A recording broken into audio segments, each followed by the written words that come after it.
बात लॉजिकली है, मगर जमीन को उलट पलट करके क्यों देखा? क्या जमीन के नीचे पब्लिक रहती है? अगर हाँ तो ये आपने कभी बताया नहीं, नहीं किसी शरीयत में आया। फिर जमीन को उलट पलट करके देखने की क्या वजह है? जिब्रील अलैहिस्सलाम की तरफ से तसव्वुरात की दुनिया में जवाब होगा। नाक़िस साइल, इस सवाल का जवाब तुम्हें उस वक्त समझ में आएगा जब गूगल का जमाना होगा, ट्विटर का दौर होगा, यूट्यूब का धमाल होगा, फेसबुक में दुनिया मशगूल होगी, इंस्टाग्राम और टेलीग्राम से दुनिया बातें कर रही होगी, www.globalvillage.com में पूरी दुनिया सिमट गई होगी। हो सकता है आइंस्टाइन की औलादे रॉकेट बनाए, आइंस्टाइन की औलादे कतर एयरलाइंस बनाए, आइंस्टाइन की औलादे शटल स्पेस में बनाए और शटल स्पेस से स्पेस में जाके नासा के जरिए, टेस्ला के जरिए नए प्लेनेट की बात करें, नए गोले की बात करें,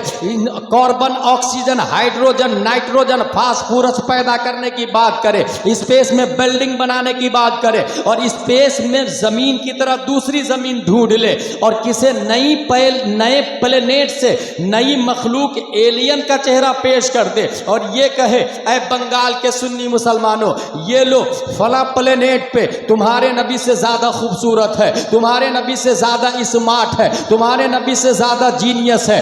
ये एतराज होने वाला था गूगल के बाद में, ट्विटर के बाद में, इंस्टाग्राम के बाद में, टेलीग्राम के बाद में। दफा दखले मुकद्दर के तहत 1400 साल से भी पहले ताईरे सिदरा ने सिर्फ और सिर्फ जमीन को उलट पलट करके नहीं देखा, बल्कि कल्लबा युकल्लिबो तकलीबन से कल्लब तो फेले माजी मारूफ वाहिद मुतकल्लिम का सेगा बाबे तफईल का पावर बोलता है। मैंने सिर्फ जमीन को उलट पलट करके नहीं देखा है, मैंने मर्क्यूरी को भी देखा है, वीनस को देखा है, मार्स को देखा है, जुपिटर को देखा है, सैटर्न को देखा है, यूरेनस को देखा है, नेपट्टून को देखा है, प्लूटो को देखा है। न्यूटन आइंस्टाइन की औलादों ने जितने प्लेनेट को ढूंढा है उसे भी देखा और जो ढूंढने वाले हैं उसे भी देखा, जो गोले हैं उसे भी देखा, जो गोले डिस्कवर्ड होने वाले हैं। हर प्लेनेट को, हर थाले को उलट पलट करके चीर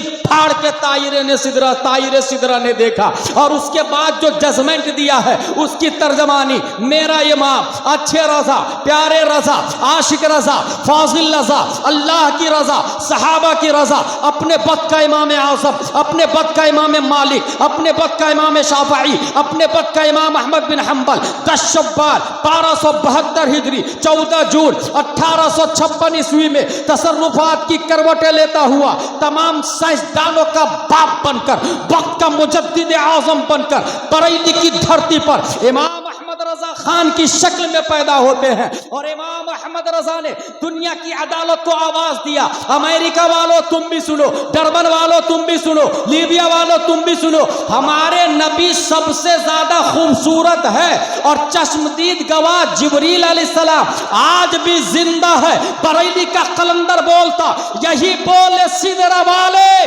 चमने जहां के थाले सभी मैंने छान डाले, तेरे पाए का नफा। Today my topic is the Holi Quran.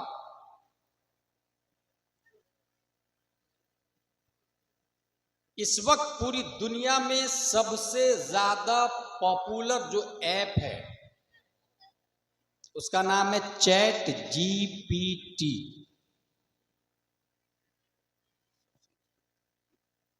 जी का फुल फॉर्म है जनरेटिव, पी का फुल फॉर्म है प्री ट्रेन और टी का फुल फॉर्म है ट्रांसफॉर्मर, जो इंसान की तरह बातें करता है, छोटा मोटा रोबोट है। उससे पूछे, hey chat GPT where are you, वो बोलेगा हाउ आर यू, वो जवाब देगा। क्वेश्चन करे आंसर देगा। पूरी दुनिया वाले इस्तेमाल कर रहे हैं इसको और एक दूसरे को बीट करने के लिए, अमेरिका को पीछे छोड़ने के लिए चाइना दूसरा बना रहा और ये कंपटीशन चल रहा।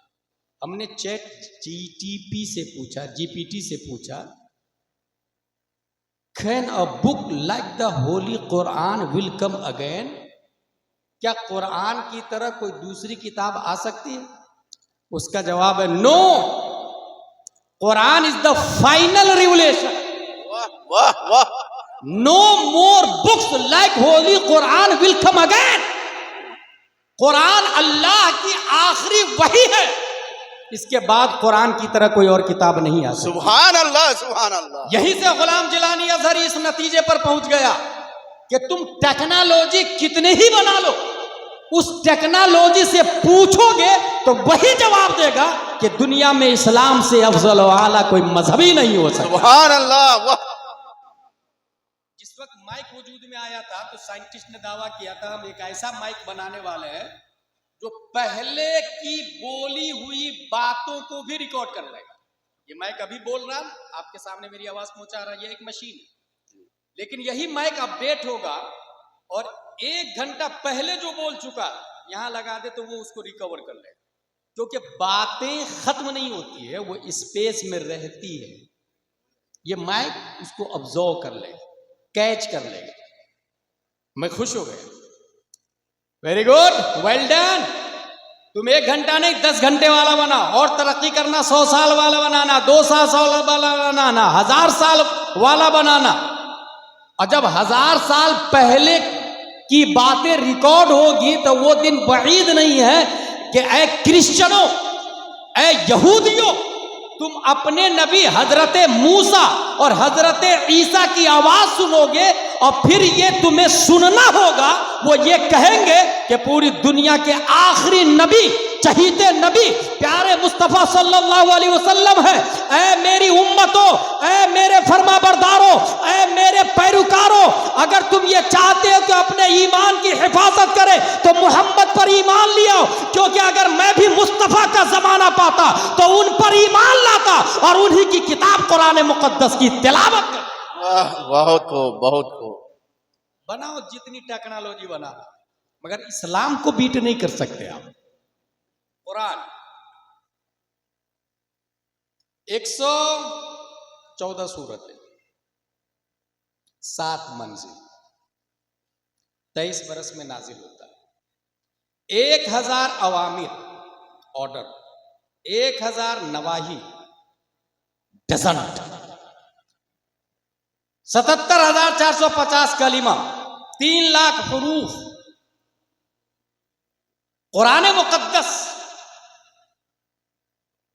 जामिया कादरिया में हिफ्ज कराया जाता है, दस्तारबंदी भी। मेमोरी पावर स्ट्रॉन्ग हो तो इंसान बहुत जल्दी कैच करता है उसको, बहुत जल्दी। कुरान मुकद्दस के बारे में इतना याद रखिएगा आप, ज़बूर एक किताब का नाम है, तौरात किताब का नाम है, इंजील किताब का नाम है, ये तीनों आसमानी किताबें। ज़बूर के अंदर 150 सूरतें, तौरात के अंदर 1000 सूरतें और हर सूरत में 1000 आयत है। तौरात को देख के हजरत मूसा ने कहा, ऐ अल्लाह, इतनी मोटी किताब मेरी उम्मत पढ़ेगी कैसे? रब्बे कदीर ने फरमाया, मूसा, मैं एक ऐसी किताब उतारने वाला हूं जो इससे भी ज्यादा ज़ख़ीम है, मोटी है। मौला किस पर? फरमाया नुज़्ज़िल अला मुहम्मद, हुजूर सल्लल्लाहु अलैहि वसल्लम। मौला उसकी उम्मत पढ़ेगी कैसे? रब्बे कदीर का इरशाद, वलक़द यस्सरनल कुरान लिज़्ज़िक्रि फ़हल मिन मुद्दकिर। मूसा, इतना आसान कर दूंगा, इतना आसान कर दूंगा कि उम्मत मोहम्मद का बच्चा बच्चा चाहेगा तो चंद महीनों में अपनी छाती में पूरा कुरान। सुभान अल्लाह, सुभान अल्लाह, अल्लाह अकबर, अल्लाह अकबर, या रसूल अल्लाह, जिंदाबाद। भगाना पड़ेगा। शेख अब्दुल हक मुहद्दिस देहलवी पूरे कुरान को 3 महीने में हिफ्ज कर लिया, पूरे कुरान। मुजद्दिद अल्फे सानी को जेल में डलवा दिया, वो जेल में जाके बोले कुरान लेकर आ, कुरान बुलवाया, पढ़ना शुरू किया। 3 महीने में पूरे कुरान का उन्होंने भी हिफ्ज कर लिया। आपको हैरत होगी, मैं एक ऐसे आदमी का नाम बता रहा हूं जो सिर्फ 7 दिन में पूरे कुरान का हिफ्ज कर लिया। वो गए पढ़ने के लिए इमाम साहब के पास, इमाम साहब मैं अल्लामा बनना चाहता हूं। इमाम साहब ने कहा जा कुरान याद करके आ। इसका मतलब यह हुआ कि अल्लामा बनने के लिए कुरान का हिफ्ज बहुत ही मुफीद और जरूरी है। अपने इंडिया में क्या हो रहा है कि कुरान शरीफ लोग तरावी पढ़ाने के लिए याद करते हैं। गलत। कुरान नाजिल तरावी पढ़ाने के लिए नहीं हुआ। कुरान नाजिल हुआ है लाइफ स्टाइल के लिए। तरावी एक जिम्नन है। कुरान का वजूद हुआ तरीके हयात के लिए। चले कैसे, खाए कैसे, पिए कैसे। कॉन्स्टिट्यूशन ऑफ इस्लाम, जिस तरह भारत का संविधान है ऐसे इस्लाम का संविधान है कुरान। हर मुल्क का संविधान होता है, इस्लाम का संविधान लाइफ स्टाइल है। मगर मोस्टली लोग अपने इंडिया में अलग से हिफ्ज की क्लास भी चल रही है, हाफिज भी हो जाता है, और हाफिज होकर दस्तार बंदी हो गई। मैं किसी अल्लामा से कम नहीं। वो तकरीर भी करते हैं, वो मसले भी बताते हैं। नहीं, हाफिज को मसला भी नहीं बताना चाहिए। जो याद हो वही बताना चाहिए, नहीं तो अपने से बड़े आलिम के हवाले कर देना चाहिए। और ये पब्लिक की लापरवाही की वजह से भी हुआ। एमबीबीएस की फीस 200 रुपये, एमडी की फीस 500 रुपये, डीएम की फीस 1000 रुपये। मगर यहाँ हर कुर्ता पजामा टोपी वाला हाफिज साहब, इमाम साहब, मौली साहब, आलिम साहब सब एक ही जुमरे में नजर आते हैं। सबसे सब पूछ भी लेते हैं और सबकी पैरवी भी कर लेते हैं। हाफिज बनने के बाद हमारे यहाँ क्या होता है, इमाम साहब मेरी माँ का इंतकाल हो गया है, 10 बच्चे को भेज दीजिएगा कुरान शरीफ, कुरान खानी के लिए। 10 बच्चे गए, कुरान खानी किया, 3 पारे एक बच्चे ने पढ़े, 1 घंटे में कुरान शरीफ खत्म। ए अल्लाह, एक कुरान का सवाब मेरी माँ की रूह को पेश करता हूँ, कबूल फरमा। ला इलाहा इल्लल्लाह मुहम्मदुर रसूलुल्लाह। ये चल रहा है, ये इसको कहते हैं कुरान खानी। कुरान का वजूद कुरान खानी के लिए कम, कुरान दानी के लिए ज्यादा हो, कुरान समझने के लिए। अगर मकतब में हमारे यहाँ अपने बच्चे को हम लोग कुरान शरीफ पढ़ाते हैं और हमारा बच्चा, हमारी बच्ची कुरान शरीफ पढ़ ली, तो फिर हम ये समझते हैं कि मेरा बेटा दीनी तालीम भी जानता है। गलत। इसको दीनी तालीम नहीं कहते हैं। अगर आप समझते हैं कि आपका बेटा, आपकी बेटी कुरान पढ़ ली और दीनी तालीम जान गई, तो बिल्कुल शैतान के फरेब और धोखे में है। कुरान पढ़ने का नाम दीनी तालीम नहीं, कुरान समझने का नाम दीनी तालीम। इसलिए मकतब में कुरान शरीफ के साथ साथ तामीर अदब, अव्वल दोम सोम, अनवार शरीयत और बहार शरीयत उर्दू की तालीम लाजिम है। मसाइल जानना ये फर्ज है। इसलिए कुरान, और ये भी सुने, बहुत सारे लोग ये सोचते हैं कि नहीं मेरे बच्चे को कुरान शरीफ पढ़ा दे, उर्दू जरूरी नहीं है, वो बाद में देख लेंगे। उर्दू पहले, कुरान शरीफ इतनी मिकदार में याद कर लिया जिससे नमाज अदा हो जाती है तो फर्ज अदा हो गया। अब उस पर मसाइल सीखना फर्ज है, और वो उर्दू में। इसलिए अरबी से ज्यादा मकातिब में उर्दू पर तवज्जो होनी चाहिए। और यहां पर हो ये रहा कि नहीं अरबी पे बहुत ज्यादा तवज्जो है, और लोग ये समझते हैं इसमें ज्यादा सवाब है। खंडवा मध्य प्रदेश में मैं एक मकतब चलाता, मकतब में उर्दू के ज्यादा सिस्टम बना के रखा। खातून आ गई लड़ने के लिए, आपके मदरसे में उर्दू बहुत ज्यादा चलती है, मेरी बच्ची कुरान शरीफ कब पढ़ेगी? मैंने कहा चलो कुरान शरीफ पढ़ा दिया। क्या कर लेगी आपकी बच्ची? रमजान में 1 कुरान खत्म कर, 2 कुरान खत्म कर, 3 कुरान, रोजाना 3 पारे पढ़े, 3 कुरान खत्म। 1 रमजान में 1 महीने में 3 कुरान का सवाब मिलेगा। अब सुनिए, अल्लामा नईमुद्दीन मुरादाबादी लिखते हैं कि अगर कोई शख्स एक आयत की तफसीर समझ लेता है तो अल्लाह तबारक व तआला 10 कुरान का सवाब अता फरमाता है। कुछ समझ में आया? इसका मतलब रमजान में पूरा कुरान खत्म करना ये मुस्तहब है, मगर रोजाना अगर एक आयत की तफसीर समझ लिए तो रोजाना 10 कुरान का सवाब आपको मिलेगा।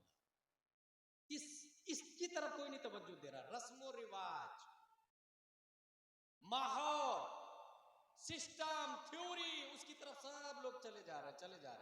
स्पिरिचुअल ऑफ इस्लाम क्या है, इसके लिए कोई सोचने को तैयार नहीं। नतीजतन ये तबाही और खराबी लाजिम आ रही। इसलिए कुरान शरीफ से ज्यादा, कुरान शरीफ पढ़ने से ज्यादा समझना जरूरी है। और आलिम जितने ज्यादा कुरान की आयतें याद होगी उतने ज्यादा दलाइल याद होगी। आपसे मैं पूछूं वुजू में 4 फराइज है, चेहरा धोना, हाथ धोना, मसा करना, पांव धोना, कहां लिखा? नहीं बता पाएंगे। ये कुरान में लिखा भाई साहब। इसको हटा यहां से, इसको ये डिस्टर्ब कर रहा है। वुजू में 3 फराइज है, कुल्ली करना, नाक साफ करना, पूरे बदन पे पानी बहाना। कुरान में कहां लिखा? कुरान का वजूद दलील के लिए हुआ। ये जो मसाइल है इसके दलाइल के लिए कुरान का वजूद हुआ। इसलिए इमाम साहब ने बच्चे से कहा जा कुरान याद करके आ। बच्चा गया, 1 दिन 2 दिन 3 दिन 4 दिन 5 दिन 6 दिन 7वें दिन फिर हाजिर, हजरत मुझे अल्लामा बना दीजिए। मैंने कहा ना कुरान याद करके आ। बोले कर लिया। आपने 7 दिन में कुरान याद कर लिया? बोले हाँ हजरत कर लिया।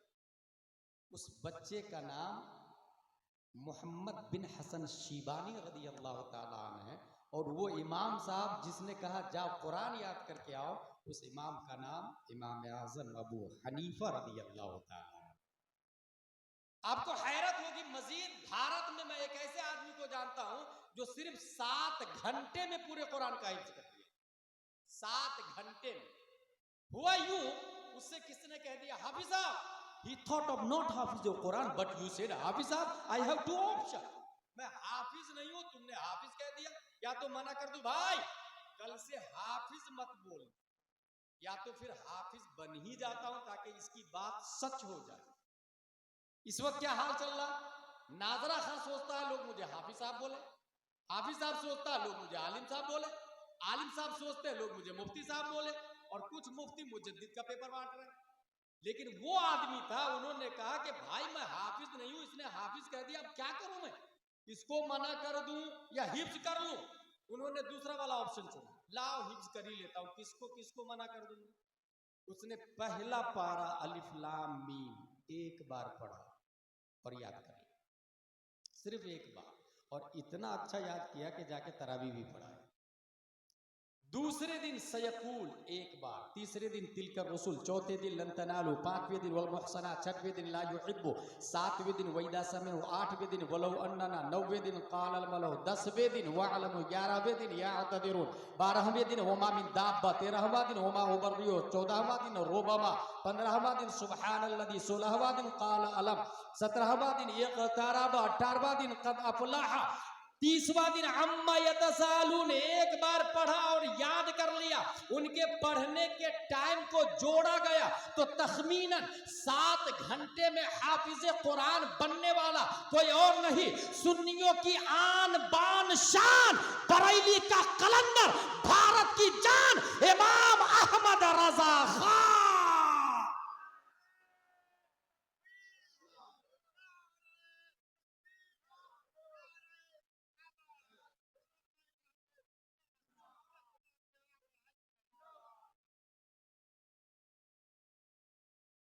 अच्छा, कुरान शरीफ, एक बुनियादी बात आप लोग ज़हन में रखिएगा, एक है मौजिज़ा, एक है करामत और एक है कुदरत, और तीनों में एक ही चीज कदर मुश्तरक है। हमारे उलमा शरअ कायद में पढ़ते हैं और पढ़ाते हैं, उसको कहते हैं खर्क़ आदत। कुदरत, मौजिज़ा, करामत। वली से हो करामत है, नबी से हो मौजिज़ा हो, मौजिज़ा है, रब से हो कुदरत।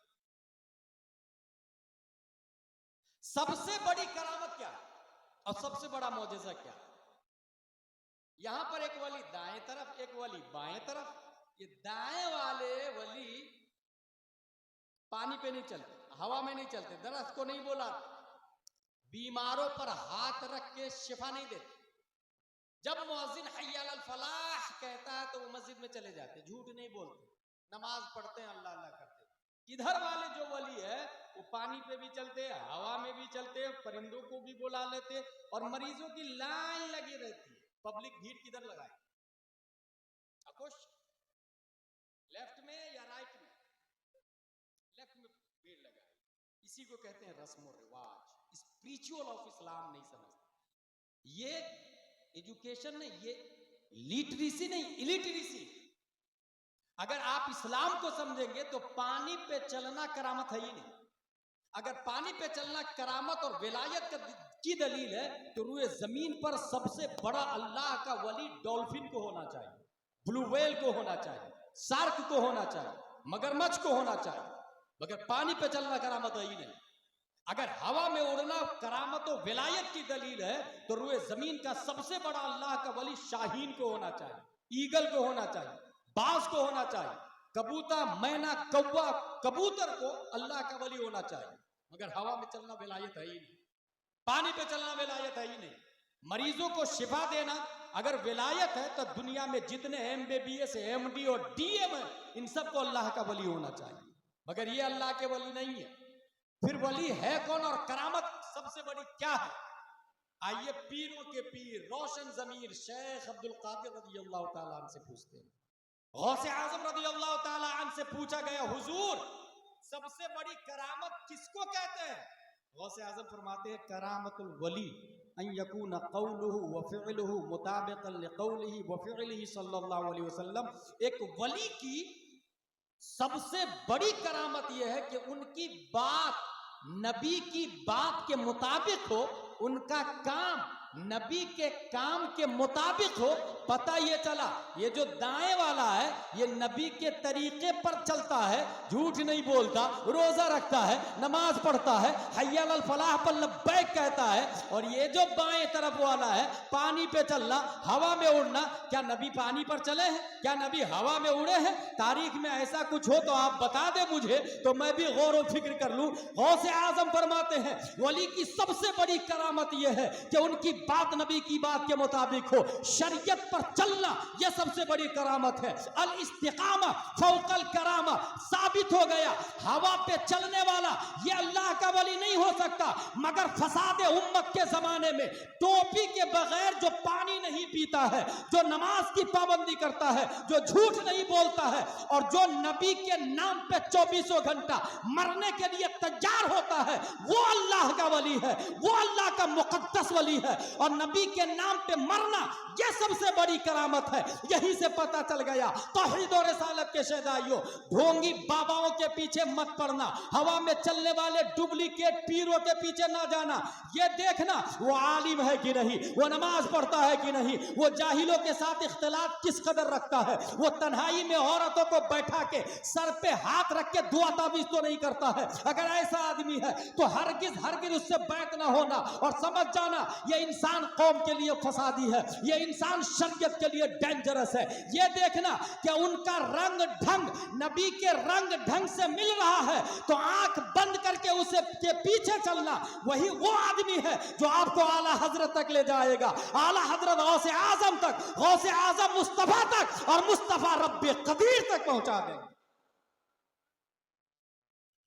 सबसे बड़ी करामत मैंने बता दी, सबसे बड़ा मोजिजा चांद को नबी ने फाड़ दिया, क्या ये सबसे बड़ा मोजिजा है? नहीं। सूरज को नबी ने बुलाया, सबसे बड़ा मोजिजा है? नहीं। नबी का सबसे बड़ा मोजिजा कुरान मुकद्दस जो आज जामिया कादरिया में पढ़ाई जाती है। कुरान मुकद्दस आज भी मोजिजा, आज भी। अब जरा इसके बारे में कुछ इल्मी गुफ्तगू होगी जिसे तवज्जो से सुनिएगा। कुरान मोजिजा क्यों बना? पूरी दुनिया के अंदर इंसान बोलता है, मगर ये बोलना भी इजाफी चीज है। एक इंसान कम बोलता है तो उसको भी कह देते हैं गूंगा है, और जो जुबान से नहीं बोलता है उसे भी कहते हैं गूंगा है। अरब का मतलब होता है बोलने वाला, और अरब के अलावा को अहले अरब अजम कहते हैं, जिसका मतलब है गूंगा। अरब के अंदर बकरी चराने वाला भी शायर होता है, बहुत बड़े बड़े शायर, दाग देहलवी जैसे हजारों उसके दामन में सिमट जाए, मिर्जा जैसे लाखों उसके दामन में सिमट जाए। ऊंट चराने वाला शायर होता है। आम है शेरों में बात करना। बाजारे औकाश हर हफ्ते लोग अपने अशार कहेंगे बाप दादा की तारीफ में, जिसका कलाम बहुत अच्छा होगा खाने काबा पे लटका दिया जाए। अगले वीक दूसरा कलाम जो अच्छा होगा उसको हटा के उसको लगाया जाएगा। ये सिस्टम था। ऐसे माहौल में प्यारे मुस्तफा ने कहा काबा पर एक आयत लटका दो, इन्ना आतैना कल कौसर फसल्ली लिरब्बिका वनहर इन्ना शानिअका हुवल अब्तर। और फिर चैलेंज, इसका जवाब लेकर के आओ, इसके मुकाबिल कोई शेर लेकर के आओ, कोई कलाम लेकर के आओ, कोई नज्म लेकर के आओ, कोई नज़्र लेकर के आओ। और एक आदमी से नहीं हो रहा है ना, तो अरब के जितने शायर और जीनियस है सब के सब जमा हो जाओ। और इंसान से काम नहीं चल रहा तो जिन्नातों को भी बुला लो। इंसान और जिन्नात सब मिल के लाओ, सब मिल करके भी नहीं ला पाए, उसके आगे एक ने एक लफ्ज लिख दिया, मा हादा कलामुल बशर, ये इंसान का कलाम नहीं, खालिक इंसान का कलाम। ऐसे में प्यारे मुस्तफा सल्लल्लाहु ताला अलैहि वसल्लम का कोई उस्ताद नहीं है, याद रखिएगा। Therefore, every student should be an ideal student। हर शख्स वही बोलता है जो सुनता है। यहां एक बात और याद आ गई मुझे, जो बच्चा पैदाइशी बहरा होता है वो पैदाइशी गूंगा भी होता है। फिर से सुने मेरी बात, जो बच्चा पैदाइशी बहरा होगा वो पैदाइशी गूंगा भी होगा। क्यों? क्योंकि ये जो डायरी होती है ना, डायरी ये प्लेन होती है। बच्चा जब पैदा होता है तो उसके दिमाग की डायरी प्लेन है। इस प्लेन डायरी में वोकेबुलरी जब जाती है तो बच्चा दिमाग में लिखता है उसको, और जो लिखता है वही वो प्रोनाउंस करता है। मीम अलिफ ज़बर मा नून गुन्ना माँ, आपने बोला, बच्चे ने सुना, वही जुबान से बोलता है माँ। यही बच्चा अगर अलीपुर में पैदा होता है, उसको दूसरे दिन लंदन में छोड़ दे और 2 साल के बाद बोला है तो वो माँ नहीं बोलेगा, mother, father, brother, sister, skies, animals, water, trees. जो सुनता है वही डायरी में सेव करता है। यहीं से ये भी मुझे समझ में आया कि अगर हमारी माँ और बहनें अपने बच्चे को दूध पिलाती है तो आटा गूंथते समय उसे चाहिए कि पानी आटा में मिलाए, आटा गूंदे और मोबाइल पर यूट्यूब में लगा दे कलाम आला हजरत उवैस रजा कादरी। अब इधर मोबाइल चलेगा जिसमें आवाज आएगी, क्या दबे जिस पे हिमायत का हो पंजा तेरा, शेर को खतरे में लाता नहीं कुत्ता तेरा, बद सही चोर सही मुजरिमो नाकारा सही है वो कैसा ही सही है तो करीमा तेरा। नेक्स्ट कलाम चालू होगा, उनकी महक ने दिल के गुंचे खिला दिए हैं, जिस राह चल दिए हैं कूचे बसा दिए हैं। अगला कलाम चलेगा, दुश्मन अहमद पे शिद्दत कीजिए, मुल्हिदों की क्या मुरब्बत कीजिए, गैस में जल जाए बेदीनों के दिल, या रसूल अल्लाह की कसरत कीजिए। माँ आटा गूंद रही है, बच्चा गोद में खेल रहा है, उसके कानों में आला हजरत का कलाम जाएगा, उसके कानों में नबी की सिफत जाएगी, उसके कानों के रास्ते नबी के औसाफ जाएंगे, दिमाग की डायरी में वो सेव करेगा। माँ अगर चावल बना रही है, यूट्यूब पर लगा दे कन्जुल ईमान सूरह यासीन का तर्जमा, अब सूरह यासीन चलेगी और उसका तर्जमा चलेगा। बच्चा के कानों में सूरह यासीन भी जाएगी और उसका तर्जमा भी जाएगा। अब वो बच्चा जब बड़ा होगा तो गाना नहीं गाएगा, बॉलीवुड की पैरवी नहीं करेगा, हॉलीवुड की एक्टिंग नहीं करेगा, वो टॉलीवुड की तमसील और मिसाल नहीं पेश करेगा। वही बच्चा जब बड़ा होगा तो कोई मुजाहिद मिल्लत बनेगा, कोई सदरुशरिया बनेगा, कोई दादुशरिया बनेगा, कोई मुफ्ती आजम बनेगा, कोई शाह आलम और कुतुब आलम बनेगा। और इस तरीके से बंगाल की धरती पर फिर से कोई मुजाहिद दौरा पैदा होकर सुन्नियत की हिफाजत करेगा और ईमान की कमांडिंग करते हुए मर्द मोमिन को रब्बे कदीर तक पहुंचाने की जमानत और सियानत दे। जो सुनता है वही महफूज हो। हुजूर सल्लल्लाहु ताला अलैहि वसल्लम अरब में पैदा हुए, अरब वाले अशार बोल रहे हैं, कुरान शरीफ का जवाब कोई ना ला सका। हुजूर सल्लल्लाहु अलैहि वसल्लम का कोई उस्ताद नहीं है, किसी ने पढ़ाया नहीं। और पढ़ाएगा कौन किसको? पहले स्टूडेंट या पहले टीचर? पहले टीचर, यही है ना, पहले स्टूडेंट या पहले टीचर? पहले टीचर। इंसान पहले, डॉक्टर बाद में, डॉक्टर पहले, स्टूडेंट बाद में, बाप पहले, बेटा बाद में। यहां मैं अकॉर्डिंग टू साइंटिस्ट एक बात करने जा रहा हूं कि नबी का टीचर बनता कौन? टीचर बनने के लिए नबी से पहले होना जरूरी है। और साइंसदानों ने यह कहा है, in short the big bang hypothesis states that all of the current and past matter in the universe came into existence at the same time roughly 13.8 billion years ago. At this time all matter was compacted into a very small ball with infinite density and intense heating called a singularity. Suddenly the singularity began expanding and the universe as we know it began. पूरी दुनिया एक dot से बनी, अचानक वो dot फटता है, London, America, Alipur, Bengal, कौन बोल रहा है? ये साइंटिस्ट बोल रहे हैं। पूरी दुनिया एक डॉट से बनी। साइंटिस्ट से मैं एक सवाल करना चाहता हूं, वो डॉट रहता कहां था? हयीज़ तबई क्या थी? लाया किसने? कलर कैसा था? Reply I don't know. साइंसदानों ने कहा मुझे नहीं मालूम। घुटने टेक दिए उसने। बड़ी मेहनतों मशक्कत से 13.8 बिलियन ईयर से, जो बिलियन 1 मिलियन 10 लाख का होता है, 1 बिलियन 100 करोड़ को कहते हैं। 13.8 बिलियन ईयर से एगो दुनिया डॉट से बनी। वो डॉट कहां से आया, क्यों आया, कैसे आया, नहीं पता। चले अब दारुल उलूम जामिया कादरिया मजहरुल उलूम में पढ़ने वालों से पूछ लेते हैं, आप बताइए उस डॉट की हकीकत क्या है, उसकी माहियत क्या है? अल्लाहु अकबर कबीरा।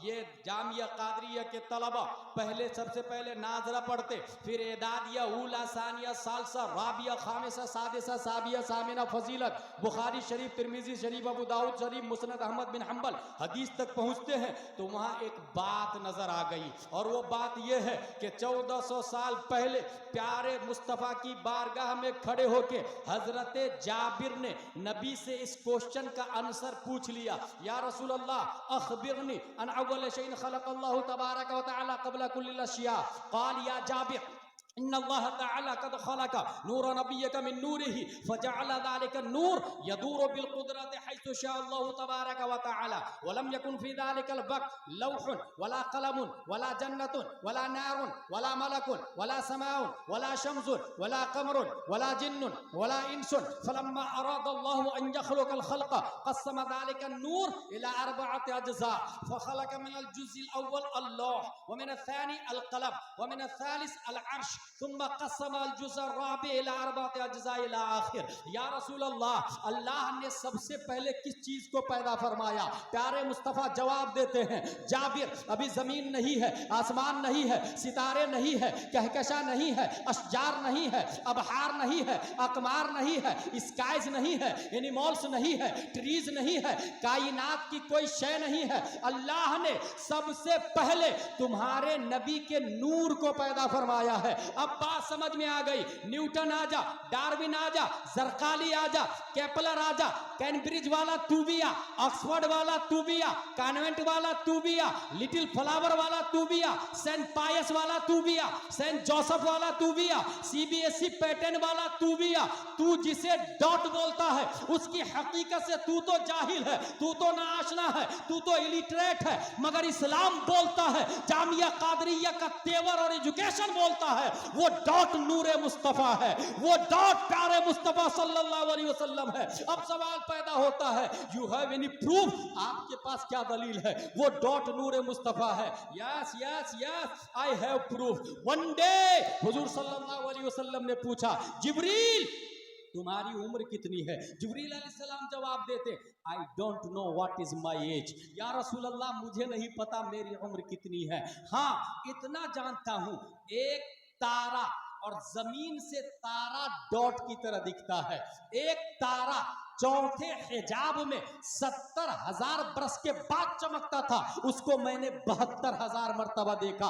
13.8 बिलियन ईयर्स एगो इंसान बोलता है, मगर जिब्रील अलैहिस्सलाम बोलते हैं 70,000 को 72,000 से इंटू करे, उससे भी पहले मुस्तफा जलवागर है। प्यारे मुस्तफा इरशाद फरमाते हैं, जिब्रील व इज्जत रब्बी अना ज़ालिकल कौकब, मुझे मेरे रब की इज्जत और जलाल की कसम, वो तारा मैं हूं, मैं हूं, मैं हूं। पता ये चला, नबी का टीचर इसलिए कोई नहीं है कि टीचर पहले होता है, स्टूडेंट बाद में, और यहां कायनात बाद में है, नबी पहले है। इसलिए मुझे कहने दे, पूरी दुनिया स्टूडेंट है, मुअल्लिम कायनात, teacher of the universe Amina का लाल है। सुभान अल्लाह, सुभान अल्लाह। नारे तकबीर, नारे तकबीर, नारे रिसालत, नारे रिसालत। हुजूर सल्लल्लाहु तआला अलैहि वसल्लम teacher of the universe, Muallem कायनात है। कुरान मुकद्दस हुजूर सल्लल्लाहु तआला अलैहि वसल्लम का सबसे बड़ा मौजज़ा क्यों? इसलिए कि नबी किसी से पढ़े नहीं, और जब बातें कर रहे थे तो तेरे आगे यूं हैं दबे लचे फौसहा अरब के बड़े बड़े, कोई जाने मुंह में जुबान नहीं, नहीं नहीं नहीं, बल्कि जिस्म में जान नहीं। हुजूर सल्लल्लाहु ताला अलैहि वसल्लम कलाम फरमाया, वो भी अरब। अरब का हाल ये है, अब जरा अरब की अरबी भी सुने। इतने एक्सपर्ट होते हैं कि एक शेर में 2 मिसरा होता है। जैसे उनकी महक ने दिल के गुंचे खिला दिए हैं, जिस राह चल दिए हैं कूचे बसा दिए। पहला मिसरा, उनकी महक ने दिल के गुंचे खिला दिए, ये पहला मिसरा। दूसरा मिसरा क्या है? जिस राह चल दिए हैं कूचे बसा दिए। अज़्म मुहकम हो तो होती है बलाएं पसपा, कितने तूफान पलट देता है साहिल तन्हा। पहला मिसरा, अज़्म मुहकम हो तो होती है बलाएं पसपा, ये पहला मिसरा। ये मुकम्मल कब होगा? जब दूसरा उससे जुड़ेगा। कितने तूफान पलट देता है साहिल तन्हा, तुम दिए बादे मुखालिफ से न घबरा है वो खौफ। पहला मिसरा, ये तो चलती है तुझे ऊंचा उड़ाने के लिए। दूसरा मिसरा, अरब का हाल सुन। इमरुल कैस के बारे में फेमस है, उसके इमरुल कैस को किडनैप कर लिया लोग और कहा हम तुम्हारा मर्डर करने वाले हैं, आखिरी ख्वाहिश। उसने कहा हाँ यार एक ख्वाहिश है मेरी। देखिए अरबी का उरूज पर जाना और कितना जीनियस होना और किस कदर शेर गोई में महारत ताम्मा होना था, इसका अंदाजा लगा। उसने एक शेर दिया, शेर ने मिसरा दिया, कहा मेरी आखिरी ख्वाहिश ये है कि ये मेरा मिसरा है, मेरी बेटी को दे देना जाके, बस यही आखिरी ख्वाहिश है। मिसरा क्या है? अला या इब्नता इन्नी अबाकुमा, खबरदार ऐ मेरी दोनों बेटियां, मैं तुम्हारा बाप। ये मिसरा है। अला या इब्नता इन्नी अबाकुमा। इमरुल कैस का मर्डर हो गया। वो मिसरा लेकर के कातिल उसके घर पहुंचे। इमरुल कैस का घर कौन है? बोले ये घर। दरवाजा को नॉक किया, कौन? मैं। अंदर से उसकी बेटी आई, कहा ये तुम्हारे बाप ने मैसेज दिया। वो मिसरा दे दिया। बेटी मिसरा लेके अंदर गई और अंदर से फिर चिल्लाती है, लोगों मेरे बाप का कत्ल हो गया, मेरे बाप का कत्ल हो गया, कातिल यहां पर है, पकड़ो पकड़ो पकड़ो। लोग आके गिरफ्तार कर लिए। कहा तुमको कैसे पता चला तेरे बाप का कातिल ये? कहा पहला मिसरा है अला या इब्नता इन्नी अबाकुमा, खबरदार है मेरी दोनों बेटियां, मैं तुम्हारा बाप हूं। इसका दूसरा मिसरा सिवाय इसके और कोई फिट ही नहीं हो रहा है। वक़द कोतिला व कातिलाहु लदाकुमा, वो कत्ल कर दिया गया है, कातिल निगाहों के सामने में। अंदाजा लगा कितनी महारत होगी, कितनी महारत होगी। एक और बात बता दूं, ये मैंने अपने शेख हुजूर मुहद्दिस कबीर दामजिल्लहु अलैना से सुना है।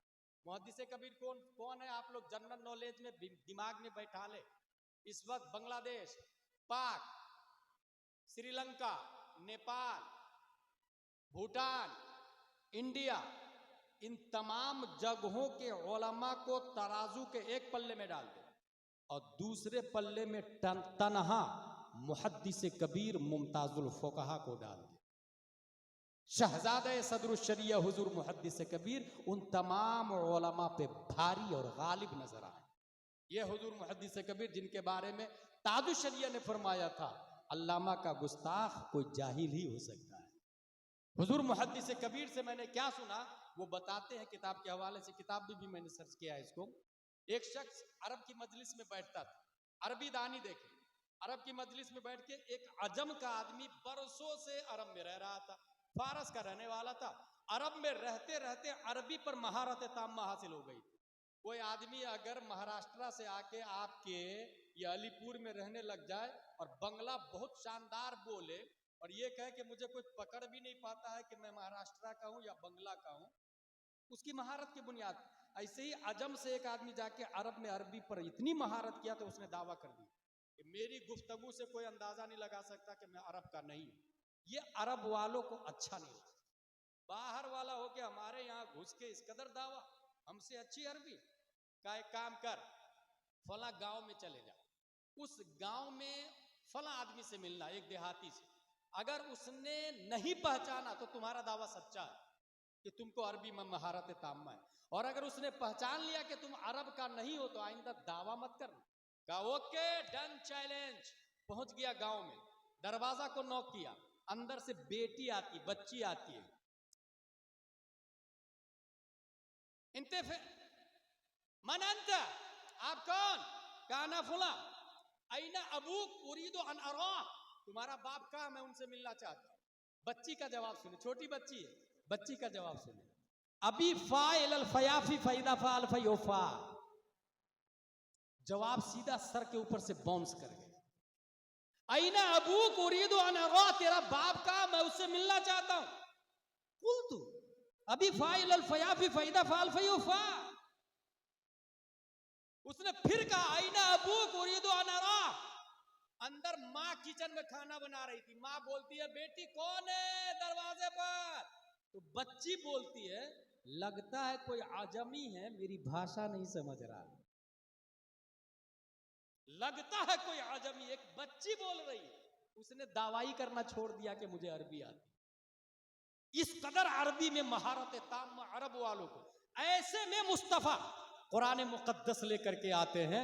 दुनिया के अंदर ये संविधान और भी बने हैं, प्यारे मुस्तफा का सबसे बड़ा मौजज़ा कुरान मुकद्दस इसलिए भी बन गया कि भारत का भी संविधान है, अमेरिका का संविधान है, डरबन लीबिया तुनिस जज़ाइर का संविधान है, 208 कंट्री के संविधान है। मगर जब कोई नया पीएम आता है तो संविधान में काबिल तरमीम चीजों में तरमीम कर देता है, ये अथॉरिटी उसको हासिल है। तकाज़ा हाल के हिसाब से संविधान में तब्दीली होती है, कॉन्स्टिट्यूशन में तब्दीली होती है, मगर कुरान मुकद्दस है जिसमें 1400 साल से लेकर अभी तक तब्दीली नहीं हो रही है। क्या वजह है? वो भी संविधान है, ये भी संविधान है, वो भी कॉन्स्टिट्यूशन है, ये भी कॉन्स्टिट्यूशन है। उसमें तब्दीली होती है, हर 5 साल के बाद में नए नए संशोधन हो जाते हैं, मगर कुरान अनचेंजेबल क्यों है? उसका जवाब यह है कि भारत का भी संविधान doctor Bhimrao Ambedkar and company ने लिखा है, अमेरिका का संविधान अब्राहम लिंकन एंड कंपनी ने लिखा है। हर जगह संविधान लिखने वाले लोग मौजूद होते हैं, मगर वो सब के सब इंसान होते हैं, और इंसान फ्यूचर को नहीं देखता है, पास्ट में होता नहीं है, वो प्रेजेंट में होता है। जमाने के 3 किस्में हैं, माजी, हाल, मुस्तकबिल, पास्ट, प्रेजेंट, फ्यूचर। इंसान प्रेजेंट में रहता है, पास्ट के चंद सालों को देखता है, फ्यूचर को देख नहीं सकता है। इसलिए वो कानून ऐसा बनाता है, पास्ट के चंद मुशाहदात को देख करके ऐसा कानून बनाता जिससे निजाम अच्छा चलना चाहिए, मगर उसका कानून कायदा कुल्लिया नहीं होता है, क्योंकि फ्यूचर वो जानता नहीं है। रास्ता कब कहां मुड़ जाएगा उसे पता नहीं, कहां कमजोर है उसे पता नहीं, कल क्या होगा उसे पता नहीं। इसलिए संविधान की जरूरत पड़ती है। मगर कुरान मुकद्दस ये इंसान का कलाम नहीं है, ये इंसान की लिखी हुई किताब नहीं है। कुरान नाजिल किया अल्लाह तबारक व तआला ने, और अल्लाह की बारगाह में पास्ट भी प्रेजेंट है, फ्यूचर भी प्रेजेंट है, कयामत तक रब्बे कदीर की बारगाह में प्रेजेंट है। हजरत आदम भी रब्बे कदीर की बारगाह में प्रेजेंट है। इसलिए दुनिया का हर संविधान काबिल तब्दील है, मगर कुरान कभी बदला नहीं जाएगा, कुरान कभी काबिल चेंज नहीं है, कुरान कभी काबिल तरमीम नहीं है। हाँ, अगर जरूरत पड़ेगी तो जमीन को बदली जा सकती है, आसमान को बदला जा सकता है, सूरज चांद को नजारे और दयारे बदले जा सकते हैं, मगर कौले मोहम्मद कल भी गालिब था, आज भी गालिब है, और कयामत तक सब पे गालिब और बारी नजर आए। कुरान अनचेंजेबल है। कुरान रसूलुल्लाह सल्लल्लाहु ताला अलैहि वसल्लम का मुअज्जिज़ा। अच्छा, अब कुरान मुकद्दस का एजाज आपने सुना, तो कुरान के हुकूक भी सुनिए। कुरान मुकद्दस हमारे सामने है। अच्छा, हमारे इमाम साहब तकरीर करते हैं, कुरान में सब कुछ है कि नहीं है? सब लोग कहते हैं हाँ, कुरान में सब। हर सवाल का जवाब है कि नहीं कुरान में? कुरान खुद बोलता मा फर्रतना फिल किताबि मिन शै, मैंने कुरान में किसी चीज को नहीं छोड़ा। कुरान खुद बोलता माले हादल किताब ला युगादिरु सगीरतन वला कबीरतन इल्ला यहसाहा। कुरान को क्या हो गया? न छोटी चीज को छोड़ती है, न बड़ी चीज को छोड़ती है। क्या हो गया कुरान? नज़लना अलैकल किताब तिब्यानन लिकुल्लि शै, हर चीज का रोशन बयान कुरान मुकद्दस के अंदर।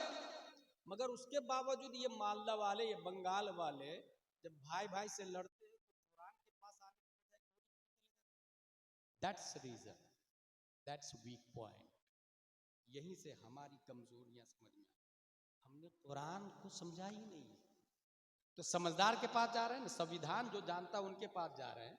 तो इस्लामिक संविधान से बेहतर कोई संविधान नहीं हो सकता है। तो कुरान शरीफ और अहले कुरान, अहले इल्म की बारगाह में जाना चाहिए। ये जो तबाही जो आ रही है ना, उसके जिम्मेदार हम हैं। एक भाई भाई से लड़ता है तो केस कर देता है और बरसों केस चलता रहता है। मियाँ बीवी में इख्तिलाफ हुआ, अच्छा तूने मुझे तलाक दिया, अब भी तुझे मजा चखाती हूँ, कोर्ट कर दी, केस कर दिया। क्या हो गया भाई? आपकी जिंदगी कौन सी आबाद हो गई अपने शोहर को जेल भेज करके? आपने कौन सा कमाल दिखा दिया भाई?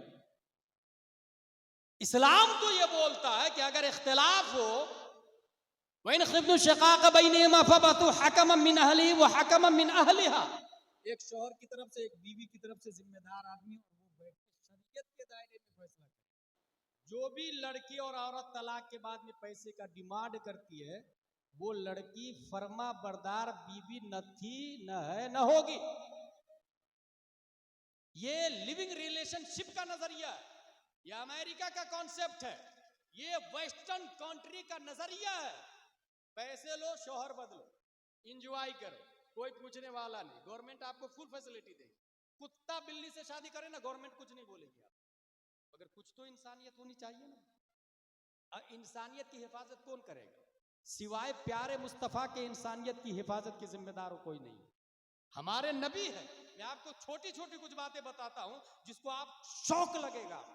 इंसान और जानवर में क्या फर्क? दोनों नंगे पैदा होते हैं। इंसान भी नंगा पैदा होता, जानवर भी नंगा पैदा होता है। बड़ा होके जो कपड़ा न पहने वो जानवर, जो कपड़ा पहन ले वो इंसान। सही बोल रहा हूं ना? इसका मतलब जो कम कपड़ा पहनता है वो जानवर, और जो अपनी बेटी को स्कर्ट पहना के स्कूल भेजता है वो बाप भी जानवर और बेटी भी जानवर। गैरत मर चुकी। एहसासे नदामत का शैतान ने बरसों पहले जनाजा निकाल दिया। मकरूह को वो मुस्तहब समझ रहे हैं और मुस्तहब को मकरूह समझ रहे हैं। मेयारे हक को बातिल ही खत्म हो चुका है। भाई लोग जो अच्छे कहेंगे वो हम अच्छे तब अच्छे होंगे, ये किसने कहे? लोगों के ज़हनो फिक्र की बुनियाद पर सेहत व गलत का मदार नहीं होता। मैं यहीं पर एक और बात बता, हम लोग मां से निकाह नहीं करते। क्यों नहीं करते भाई? इसलिए नहीं करते कि कुरान ने मना किया, या इसलिए नहीं करते कि लोग नहीं करते? अगर आपने कहा लोग नहीं करते इसलिए नहीं करते तो यह दलील ही गलत है, क्योंकि इस्लाम का सिस्टम लोगों के हिसाब से नहीं चलता, कुरान के हिसाब से चलता है, हदीस के हिसाब से चलता है, बुखारी और मुस्लिम के हिसाब से चलता है। अब आप कहेंगे कि नहीं, कुरान में आया मां से निकाह नहीं करना चाहिए, बहन से निकाह नहीं करना चाहिए, बेटी से निकाह नहीं करना चाहिए, हुर्रिमत अलैकुम उम्महातुकुम व बनातुकुम व अख्वातुकुम। ओके, जब कुरान में आया मां बहन बेटी से निकाह हराम है, तो यही कुरान बोलता है झूठ बोलना भी हराम है, लानतुल्लाहि अलल कादिबीन। यही कुरान बोलता है माले हराम खाना भी हराम है, ला ताकुलू अमवालकुम बैनकुम बिल बातिल। यही कुरान बोलता है भाई की गीबत करना मुर्दार खाने की तरह, अताकुलून लहमा अखी मैतन फकरिहतुमूह। यही कुरान बोलता है इतराकर चलना हराम है, वला तमशफिल अर्द मरहा। यही कुरान बोलता है नमाज छोड़ना हराम है, फवैलुल लिल मुसल्लीन अल्लज़ीना हुम अन सलातिहिम साहून। तो मां बहन से निकाह नहीं कर रहे इसलिए कि कुरान ने बोला, और ये हराम शराब, जुआ और बेनमाजी और गाली गुलूज, ये भी तो हराम है, ये भी तो कुरान में आया। इसका मतलब बाज को मानते हैं, बाज को नहीं मानते, या फिर रस्मो रिवाज के हिसाब से चलते हैं, कुरान के हिसाब से नहीं चलते। यही वजह है कि कुछ लोग अपनी साली से निकाह कर लेते हैं, माज़ल्लाह या रब्बिल आलमीन, साली से। जबकि जो ही साली से निकाह किया तो जो पहली घरवाली थी वो भी हराम हो गई। हराम हराम अशद हराम, दोनों के रहते हुए एक भी जायज नहीं है उसके लिए। ये कौन समझेगा? ये कॉन्स्टिट्यूशन बताएगा आपको, ये संविधान बताएगा आपको। कुछ तो सोचे भाई, पैदा हुए हम मुस्लिम है, इस हिसाब से जिंदगी गुजार रहे हैं। जरा स्पिरिचुअल ऑफ इस्लाम लाइफ को कैसे गुजारना चाहिए, किस हिसाब से गुजारना चाहिए, ये हमारी जिम्मेदारी थी। जानवर भी पानी पीता, इंसान भी पानी पीता है। पाक और नापाक की तमीज किए बगैर कहीं भी खड़े खड़े शुरू हो जाए पानी पीना, उसे जानवर कहते हैं। और जो नापाक को लात मार के पाक पानी बैठकर 3 सांस में टोपी पहन के पिए, उसे हजरत इंसान कहा जाता है। कितना माइनर फर्क है, देख रहे हैं। भूख दोनों को लगती है, कुत्ता बिल्ली छछुंदर भी खाना खाते, इंसान भी खाना खाते। हलाल और हराम की तमीज किए बगैर खाता है वो कुत्ता, और जो हराम को छोड़कर सिर्फ हलाल खाता है उसे हजरत इंसान कहा जाता है। पेशाब दोनों करते, खड़े खड़े कहीं भी शुरू हो जाए वो जानवर, और जो बैठकर पेशाब के बाद पानी लेता है उसे हजरत इंसान कहा जाता है। समझने वाली बात है। एक लकीर है बारीक सी, इधर गए तो जानवर, इधर गए तो इंसान, और मोस्टली इंसान इधर ही है, और उसे शऊर भी नहीं। वो बोल रहा मैं इंसान हूं, किसने बोला इंसान है आप? कुरान तो ये बोलता उलाई का कल अनआम बल हुम अदल, वो जानवर से बदतर, जानवर नहीं बल्कि जानवर से बदतर कुरान बोलता है। इसी तरीके से एक और फलसफा बता दूं आपको। बात चूंकि हुजूर सल्लल्लाहु अलैहि वसल्लम और कुरान की चल रही है, जिंदगी किसको कहते हैं? जिंदा कौन है यहाँ पर? जितने लोग बैठे हैं यहाँ पर सब जिंदा है, यही कहेंगे आप? मैं नहीं मानता, क्योंकि यहां रूह बाकी है, लेकिन रूह की बका ये जिंदगी का दलील नहीं है। और यहीं पर अगर किसी की रूह निकल जाए तो ऐलान हो जाएगा फला की नमाज जनाजा कल नमाज असर अदा की जाएगी, फला मुफ्ती साहब पढ़ाएंगे इन्ना लिल्लाहि व इन्ना इलैहि राजिऊन। अब कहा जाएगा कि वो मर गया क्योंकि रूह निकल गई। यही सोचते ना, ये रस्म है। स्पिरिचुअल ऑफ इस्लाम ये नहीं है, स्पिरिचुअल ऑफ ह्यूमन ये नहीं है। इसकी दलील हमारे पास हुजूर सल्लल्लाहु ताला अलैहि वसल्लम अबू जहल को कह रहे हैं, अबू जहल मैं अल्लाह का रसूल, कलमा पढ़। नहीं पढ़ूंगा मैं, तू जादूगर है माज़अल्लाह रब्बिल आलमीन। फिर समझा जिब्रील अलैहिस्सलाम, या रसूल अल्लाह ये मुर्दा है, शुड बी नोट है, अब मन का ना मैत, ये मुर्दा। अबू जहल के बदन में रूह बाकी है। Abu Jahl is walking, Islam said he is dead. Abu Jahl his eyes are watching, Islam said he is dead. His hands are catching, Islam said he is dead. His feet are walking, Islam said he is dead. His heart is beating, Islam said he is dead. बीवी बच्चे वाला है, रूह बाकी है, मगर इस्लाम बोल रहा कि ये मुर्दा है। इसका मतलब क्या हुआ? यहाँ पर जितने लोग हैं वो जिंदा है, इसकी कोई दलील नहीं। रूह बाकी है, इसकी दलील है, मगर वो जिंदा है, इसकी कोई दलील नहीं। क्योंकि अबू जहल के बदन में रूह बाकी थी, मगर इस्लाम ने जीते जी कहा नहीं ये मुर्दा है। फिर जिंदा किसको कहते हैं भाई? 1 हिजरी, 2 हिजरी, 3 हिजरी, 4, 5, 6, 7, 8, 9, 10, 20, 30, 40, 50, 60, 61 हिजरी में हजरत अली असगर के हल्क को तीर पार कर गया, इस्लाम बोलता है जिंदा है। हजरत जुहैर बिन कीन की रूह मलकुल मौत निकाल के ले गए, इस्लाम बोलता है जिंदा है। हजरत अब्बास शहीद हो गए, इस्लाम बोलता है जिंदा है। हजरत अली अकबर जा चुके, इस्लाम बोलता है जिंदा है। हजरत हुर इंतकाल कर गए, इस्लाम बोलता है जिंदा है। इमाम हुसैन बदन करबला में, सर दमिश्क में, और इस्लाम बोलता है वला तक़ूलू लिमन युक़्तलू फी सबीलिल्लाहि अमवात। हमने पूछा ए अबू जहल तू जीते जी मर कैसे गया? ए करबला वाले आका, मरने के बाद भी आप जिंदा कैसे हैं? मिजाज अबू जहल ने जवाब दिया, अदावत मुस्तफा ने मुझे जीने नहीं दिया। करबला वाले हुसैन बोले, मोहब्बत मुस्तफा ने मुझे कभी मरने नहीं दिया। नारे तकबीर, नारे रिसालत। हजरत अल्लामा गुलाम जिलानी अजहरी, हजरत अल्लामा गुलाम जिलानी अजहरी, जामिया कादरिया मजहरुल उलूम, मसलक आला हजरत, उलमाए अहले सुन्नत। नारे तकबीर, नारे रिसालत, हक है हुजूर। इसलिए मेरे भाई, जिंदगी नाम रूह की बका का नहीं, मोहब्बत Mustafa, connectivity of the profit Mustafa सल्लल्लाहु ताला अलैहि वसल्लम, that is true life. Quran इसके 5 हुकूक है। अभी क्या होता है, कुछ लोगों को देखा मैंने शादी में भी कुरान गिफ्ट करते। वाह यार भाई, क्यों गिफ्ट किया भाई आपने कुरान शादी में? आपकी बेटी को पढ़ाया? ऐसे ही माँ का इंतकाल हुआ, हजरत 40 कुरान की पेटियां मेरी माँ की रूह के इसाले सवाब के लिए मस्जिदों में डलवा दीजिए ना। कहां लिखा भाई, किसने बोला?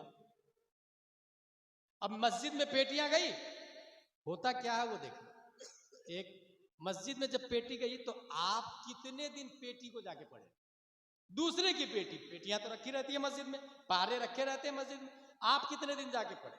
दूसरे ने अपनी माँ के नाम से दिया पारे तो आपने नहीं पढ़ा, तो आप जब अपनी माँ के नाम से देंगे तो दूसरा क्यों पढ़ेगा?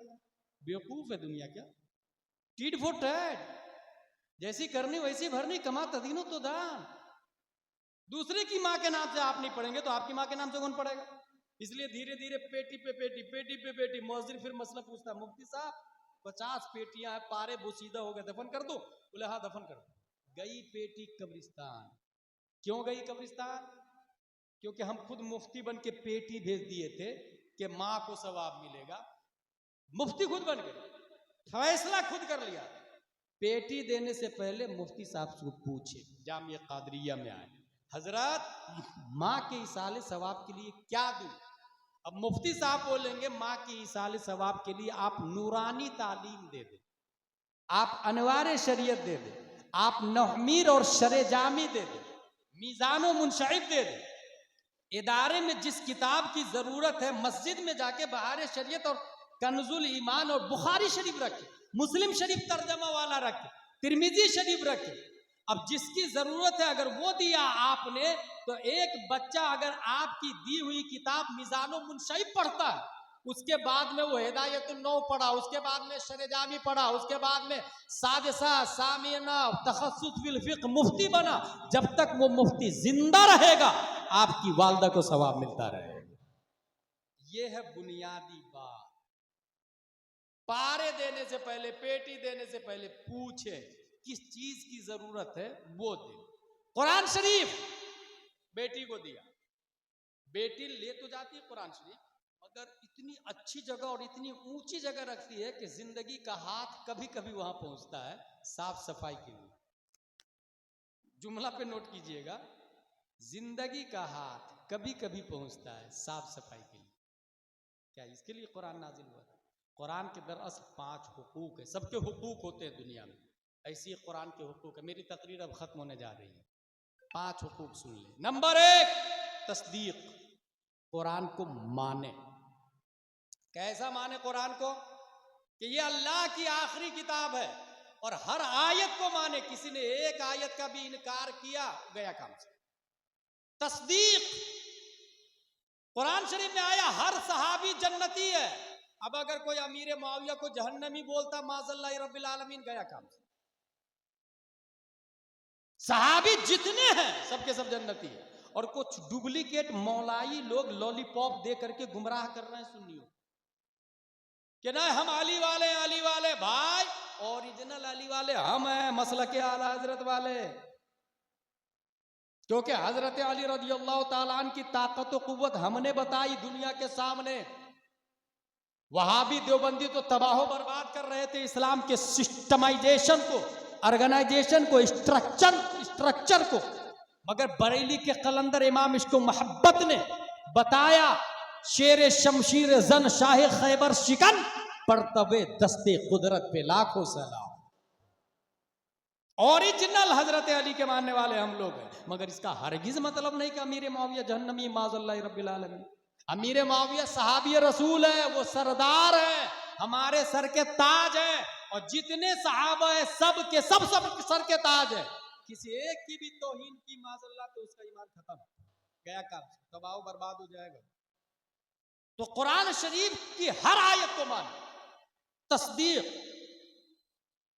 अगर गरगरा के वक्त भी कोई पूछे कि ये कुरान की आयत है, तुम मानते हो? बोले हाँ मानता हूं। तस्दीक, कुरान की हर आयत की तस्दीक में करता हूं। पहला हक कुरान का, ये कुरान का हक अदा करें। पहला हक क्या है? तस्दीक। दूसरा हक कुरान का है तालीम, पढ़ें। कुरान मुकद्दस को पढ़ना। अगर कोई शख्स कुरान शरीफ घर में लाया और कुरान को मानता पढ़ता नहीं है तो कुरान का हक नहीं अदा किया। अच्छा, बहुत सारे लोग कहते हैं हजरत मुझे पढ़ना नहीं आता, तो उंगली फेर लो ऐसे ऐसे ऐसे ऐसे ऐसे ऐसे ऐसे ऐसे। किसी जमाने में किसी ने कह दिया ये सवाब का काम है तो वो सिस्टम बना लिया, और कुछ लोग मसला भी बताने लगे कि हाँ ऐसे ऐसे कर लो ना सवाब मिलेगा। कहां लेगा भाई? वो एक्सेप्शनल केस है। वो जो शख्स पढ़ना नहीं जानता है उस पर फर्ज है कि पढ़े, लाजिम है कि पढ़े। यही बेटा अपने बाप के लिए 40वां में 40,000 रुपया खर्चा करता। बल्कि कुछ लोग लंदन में रहते हैं ना, तो फिर ये करते हैं कि 5 लाख रुपए का 40वां, 5 गांव के लोग आके खाना खाएंगे, 5 गांव के लोग आके खाना खाएंगे। चल भाई, खाना खिलाना क्या है? बहुत बुनियादी बात बताने जा रहा हूं कि रस्म रिवाज में कैसे उलझे। इस्लाम में 5 डज है, 5 डजंट है। डज में सबसे हाई क्वालिटी है फर्ज, उसके नीचे वाजिब, उसके नीचे सुन्नत मुअक्कदा, उसके नीचे गैर मुअक्कदा, सबसे नीचे मुस्तहब। ये खाना खिलाना क्या है? 40वां का खाना खिलाना ये फर्ज में आता, वाजिब में, सुन्नत मुअक्कदा, गैर मुअक्कदा या मुस्तहब। इसके अपोजिट में 5 चीजें हैं। सबसे ऊपर हराम, उसके नीचे मकरूह तहरीमी, उसके नीचे इसात, उसके नीचे मकरूह तंजीह, उसके नीचे खिलाफ औला। अगर 40वां नहीं किए तो क्या होगा? हराम होगा, मकरूह तहरीमी होगा, इसात होगा, मकरूह तंजीह होगा, खिलाफ औला होगा। ये कौन बताएगा? कॉन्वेंट में बताएगा, सेंट पायस में आएगा, सेंट जोसेफ में आएगा, सीबीएसई वाला, जूनी एसपापा वाला बताएगा, nursery LKG 5th 10th graduation MBBS MD DM बताएगा, फ्लेक्सन पैरासीटामोल वाला बताएगा। क्या ये सब समझने वाली बात। ये 40वां का खाना जो 40 लाख का आप करने जा रहे हैं, ना फर्ज है, ना वाजिब है, ना सुन्नत मुअक्कदा, ना गैर मुअक्कदा, ज्यादा से ज्यादा खींच तान करके मुस्तहब में आता है। खींच तान करके लफ्ज इस्तेमाल कर रहा हूं 40वां की वजह से, मुस्तहब में आता है। अच्छा, कुछ लोग को ये हो गया है कि ना खाना खिलाना बहुत बड़ा सवाब का काम है, क्योंकि बुखारी शरीफ में आया अफजलुल इस्लाम अन युतइम अत्ताम, खाना खिलाना बहुत सवाब का काम है और अफजल इस्लाम है। भाई साहब, जिस जमाने में ये हदीस नबी ने कही थी, उस जमाने में खुद नबी के यहाँ 3-3 दिन चूल्हा नहीं जलता था। इस पे कभी रोना नहीं आता आपको? 3-3 दिन चूल्हा नहीं जलता था। उस जमाने में खाना खिला के लोगों को दीन सिखाया जाता था। उसी जमाने में ज़कात काफिर को देना भी जायज था, तालीफ कुलूब के लिए, जो कुरान शरीफ में आया। लेकिन इस वक्त कौन ऐसा घर है जो भूखा है? अगर भूखा है तो यकीनन खाना खिलाना उसका सवाब का काम है, और बहुत सवाब का काम है। मगर आप 40वां में उस भूखे को ढूंढ कर लेके लाते हैं क्या आप 40वां में उस झोपड़पट्टी में रहने वाले को दावत देते हैं जो 2 दिन से खाना जिसके घर में नहीं बना? इसी को कहते हैं रस्म और रिवाज में जाना। स्पिरिचुअल ऑफ इस्लाम का जनाजा निकाल दिया, सिस्टम पे नहीं चल रहे, ओरिजिनल इस्लाम को नहीं देख रहे। यकीनन खाना खिलाना सवाब का काम है, फर्ज, वाजिब, सुन्नत मुअक्कदा, गैर मुअक्कदा, मुस्तहब। खेस तान के 40 लाख का 40वां मुस्तहब में आता है। मैं उन 40वां करने वाले बेटे से कहूंगा कि अगर थोड़ी बहुत भी इस्लाम की सूझबूझ है तो बाप को मरने से पहले 40वां, बाप का 40वां मरने से पहले, और अच्छा 40वां जो मुस्तहब भी नहीं होगा बल्कि सुन्नत से भी ऊपर, मुअक्कदा से भी ऊपर, वाजिब से भी ऊपर, फर्ज तरीके से 40वां करो। उसका तरीका लो, मैं बता रहा हूं, हमारे उलमा बताया, उलमा ने सिखाया और पढ़ाया हमको। और वो फर्ज 40वां इस तरह है कि माँ बाप से बात करें। और जामिया कादरिया में हजरत एक तालिब इल्म को दीजिए जो 1 घंटा हमें रोजाना घर पर दे। मेरी माँ को भी अरबी उर्दू पढ़ाए, मेरे बाप को भी अरबी उर्दू पढ़ाए, और उस 1 घंटे की कीमत होगी 10,000 रुपये महीना। 10,000 रुपये महीना से 12 महीने का कितने हुआ? 1,20,000 रुपया। 1 साल के अंदर आपकी माँ, आपके वालिद साहब अरबी उर्दू दोनों लिखना पढ़ना दोनों सीख जाएंगे। और माँ बाप को अरबी उर्दू दोनों लिखना पढ़ना सिखाना ये फराइज में दाखिल है, जरूरियात दीन ये फराइज में दाखिल है। अब ये जो 40वां 1,20,000 का हुआ, उस 40 लाख के 40वां से अफजल व आला है, क्योंकि वो मुस्तहब है, ये फर्ज है। अगर इस कंडीशन में आपकी मां मर गई, आपके वालिद साहब मर गए, तो हदीस की किताबों में आता, पढ़ते पढ़ते जो मर जाता है अल्लाह तबारक व तआला उसे शहीदों में शामिल फरमा दे। That is spiritual of Islam. तालीम, कुरान का हक अदा करे। दूसरा हक क्या कुरान का? तालीम, पढ़े पढ़े, बुढ़ापे तक भी पढ़े, पढ़ने की कोई कैद नहीं होती है। हुजूर सल्लल्लाहु ताला अलैहि वसल्लम के बाद जिब्रील अलैहि सलाम आया, या रसूल अल्लाह, फला सहाबी का इंतकाल होने वाला है। नबी ने सहाबी को बुलाया, आपका इंतकाल होने वाला है। अच्छा, अपने लोग को कोई कह दे तुम मरने वाले हो। कैंसर पेशेंट आधे से ज्यादा इसलिए बीमार है और नहीं जी पाते हैं कि उसको पता है मैं मरने वाला। लेकिन जो मर्दे मोमिन होता है वो मौत का इस्तिकबाल करता और इंतजार करता है। ये ऐसे ही है जैसे पिंजरा में अगर चूहा बंद हो और बाहर बिल्ली हो, तो कोई चूहा निकलना चाहेगा? क्योंकि उसे पता बिल्ली खा जाएगी। लेकिन अगर अंदर कोई शेर हो तो फिर तो वो इंतजार ही करेगा ना कि कब मैं पिंजरा तोड़ के बाहर निकलूं, क्योंकि उसे किसी का खौफ नहीं होता है।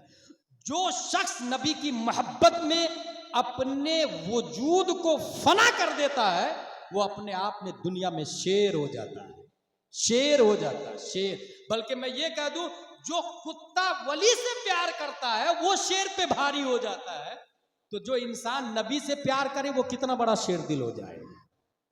इसी की तरफ आला हजरत ने इशारा किया, शेर को खतरे में लाता नहीं कुत्ता तेरा, इस चीज की तरफ। अच्छा, यहाँ एक और बात याद आ गई हजरत, आप ही मेरी तकरीर तवज्जो से सुन रहे हैं। वो बात यह है, असहाबे कहफ के बारे में आपने अपनी मस्जिद में सुना हो।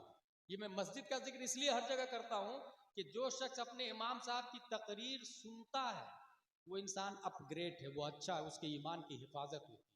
क्योंकि आपके इमाम साहब मुझसे अच्छी तकरीर करते हैं।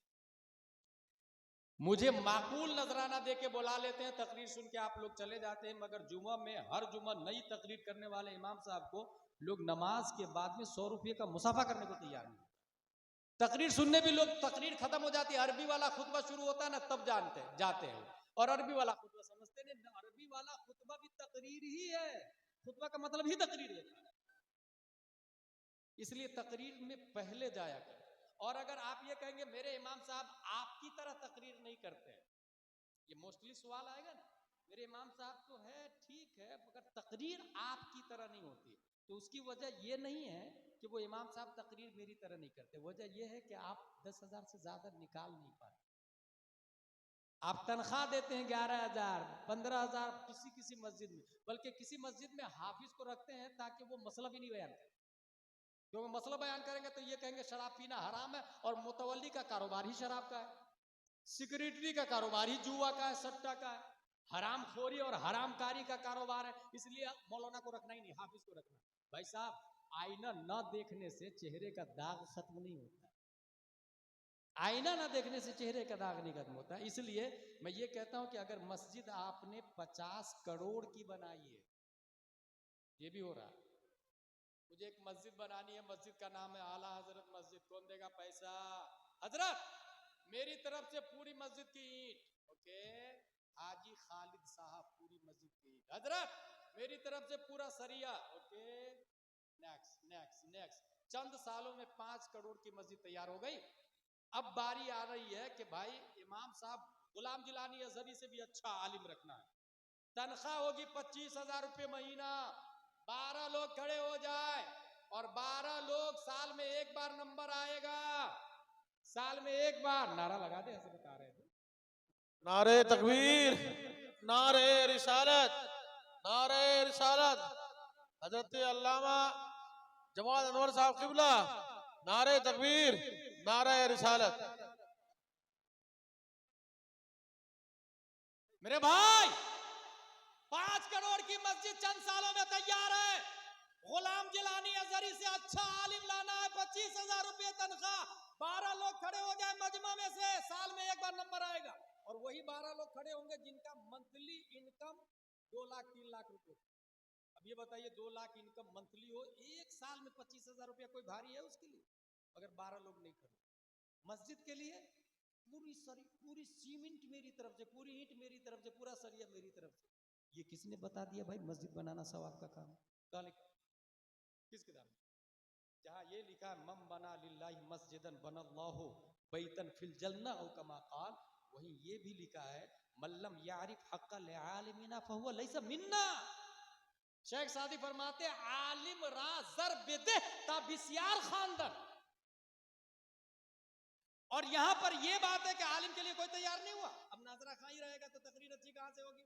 दूसरी बात, आप जाके जो 5 करोड़ की मस्जिद बनाए हैं उस मस्जिद की दीवार से कहिए भाई दीवार साहब, इस्लाम की बुनियाद कितनी चीजों पर है? क्या वो दीवार बताएगी सरिया सीमेंट पत्थर ईंट लगी हुई है उसके अंदर? क्या वो दीवार बोलेगी इस्लाम की बुनियाद 5 चीजों पर है? तौहीद, नमाज, रोजा, ज़कात, हज? नहीं। मिंबर साहब आप तो मकराना से तशरीफ लाए हैं, आपकी कीमत तो 4 लाख रुपए है। आप बताइए ना, सबसे बड़े सहाबी हजरत अबू बकर है या हजरत अली? क्या वो मिंबर बोलेगा सबसे बड़े सहाबी हजरत अबू बकर? नहीं। झूमर नहीं, दरवाजा नहीं। पता ये चला 5 करोड़ की मस्जिद है, साइलेंट है, उससे जहालत का खात्मा नहीं होने वाला। अलीपुर की इलिटरेसी मस्जिद से नहीं खत्म होगी, इमाम से खत्म होगी। क्योंकि मस्जिद साइलेंट है, वायलेंट इमाम। मस्जिद साकित है, नातिक इमाम है। मस्जिद खामोश है, बोलता इमाम है। दुनिया के अंदर इनकलाब मस्जिद नबवी से नहीं, इमामुल अंबिया से आया है। मस्जिद अगर 5 करोड़ की हो, जहालत अपनी जगह बाकी होगी। और अगर मस्जिद खजूर की शाख, तना और पत्तों से बनी हुई हो और इमामुल अंबिया हो, तो मुक्तदी अबू बकर पैदा होते हैं, तलहा, जुबैर और हंज़ला पैदा। कुछ बुनियादी बात बता के जा रहा हूं जो काबिल यूजफुल, जो काबिल अमल है। तकरीर इसको नहीं कहते बड़ा जलसा। इतने सारे लोग खाना खा रहे थे, मैंने देखा और खा के चले गए। मेरे भाई, जलसा का वजूद खाना खाने के लिए हुआ है। कभी आपने सोचा है? ये उलमा है जो आपको खाने के बहाने से दीन सिखाना चाह रहे हैं। दीन का दर्द है। अगर आज उलमा ना होते तो दीन कब से खत्म हो चुका होता। शायद आपको टर्की की बात नहीं मालूम या स्पेन की हालत नहीं मालूम। 800 साल तक स्पेन एक तकरीर की वजह से 800 साल तक इस्लाम का झंडा लहराया है स्पेन की छाती। गौर कीजिए, एक आलिम की वजह से स्पेन की छाती पर 800 साल तक इस्लाम की हुकूमत। और वो आलिम ने देखा कि 7000 का मजमा है जलसा के अंदर। एक तकरीर की और 3 लाइन की तकरीर है।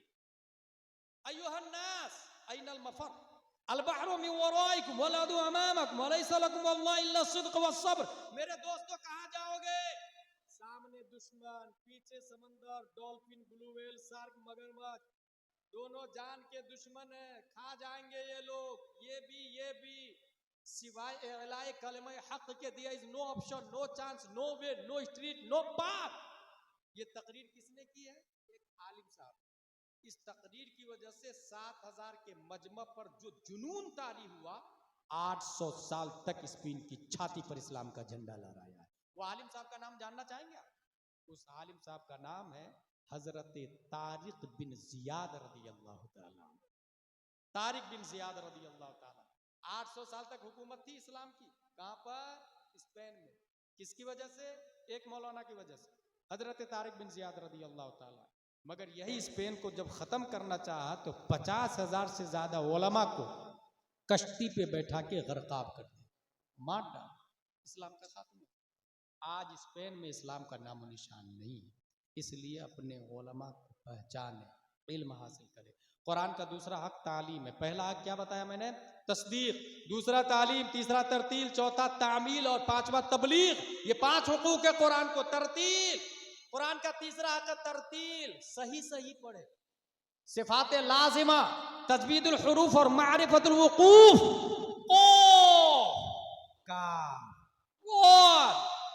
जा, जीम, बीच जुबान तालू से मिलकर जीम शीन या अदा होती है। अगर आप जीम की जगह जा पढ़ेंगे या जा की जगह जीम पढ़ेंगे, इसको कुरान पढ़ना नहीं कहते। आपने कुरान का हक नहीं अदा किया। और ये जो औरतों से जो लोग पढ़ते हैं ना घर में, कुछ लोग बहुत स्मार्ट होते हैं, वो जो गांव की बाई होती है ना उसको बुला लेते हैं 50 रुपए में। 50 रुपए में आप आके मेरे बच्चे को पढ़ा दीजिए। अब वो 50 रुपए में आके पढ़ाएगी तो वो ऐन को औ ही बोलेगी ना, हा को हा ही बोलेगी ना, वो कौफ को काफी पढ़ाएगी ना। वो पढ़ने की बजाय हरामकारी कर रहे हैं आप, कुरान शरीफ गलत पढ़ रहे हैं आप, और वो पढ़ा गलत रही है वो आप। और हर चीज में क्वालिटी नजर आती है, ब्रांडेड नजर आता है, दीन सस्ता वाला चाहिए। नतीजे तो जो हालत है आपकी निगाहों के सामने में, मोस्टली लोग कुरान शरीफ पढ़ना जानते हैं, उसमें 50% से ज्यादा लोग को कुरान शरीफ ढंग से पढ़ना नहीं आता। जर जुबान तालू से मिलकर कौफ अदा होता है, दोनों होठ मिलाकर बा मीम कुछ खुला रहकर वाव अदा होता है। कौन बताएगा?